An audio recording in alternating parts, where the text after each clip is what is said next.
ابھی U P کے election ہوئے ہیں اور الیکشن میں ٹوٹلی کمپین اینٹی پاکستان چلائی گئی اور آپریشن سندور کو جاری رکھنے کے حوالے سے واضح پیغامات دیا گیا. اگر اس کو جاری رکھا جاتا ہے یا دوبارہ کوشش کرتا ہے تو آج کے دن کیا پیغام دیں گے آپ انڈیا کو؟ اور دوسرا، آج ایک اور چیز جو ہے وہ دوبارہ سے پھر یاد کرا دیجئے کہ سیز فائر جو ہے وہ کس کے کہنے پہ ہوا تھا، کیونکہ انڈین حکومت، اس کا میڈیا جس کو ڈیفینیٹلی مودی میڈیا کہا جاتا ہے، وہ آج بھی ماننے کو تیار نہیں کہ سیز فائر کی درخواست انہوں نے کی.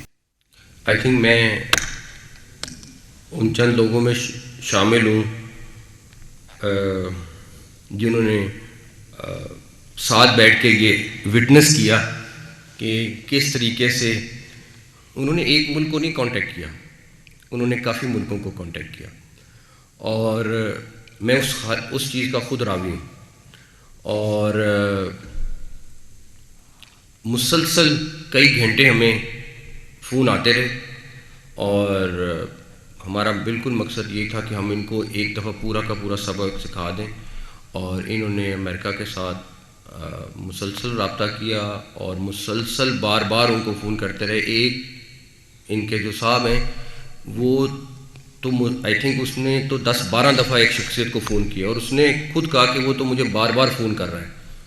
تو اس میں کلیئرٹی نہیں، 100% کلیئرٹی ہے کہ جس طریقے سے ایک تو ہوتا ہے کہ ریکویسٹ کرنا، ایک ہمارا ورڈ ہے ترلے منتیں کرنا، اور اس میں میرا خیال ہے کہ پریزیڈنٹ ٹرمپ کا رول بڑا کلیدی تھا اور وہ بہت کلیئر تھے.